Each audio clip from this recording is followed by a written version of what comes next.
Hello guys, আসসালামু আলাইকুম। দেখেন আমি মুক্তভাবে কীভাবে হাঁস পালন করি। হাঁস ঘরের ভিতরে ময়লা করছে, এগুলো সাফ করে দিতে আসছে। 3টি হাঁস বেশি করে আনবো আর কয়েকদিন পর। এখন বর্তমানে ওরা আছে, আমার মুরগি আছে,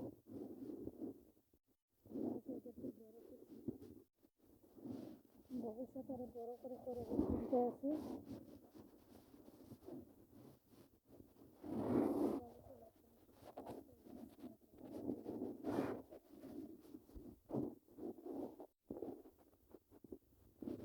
পাশে মালামাল রাখছে, কিছু ঘর বড় করে করব হাঁসের জন্য। তাই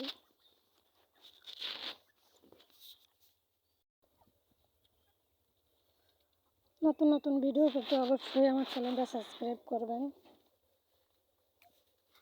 হাঁস মুরগি বিষয়ে কিছু জানতে কমেন্ট করবেন অবশ্যই। দেখুন, এগুলো আমার চিনি হাঁসের বাচ্চা, হবে কেবল ফুটতেছে। কীরমের করে দেখেন,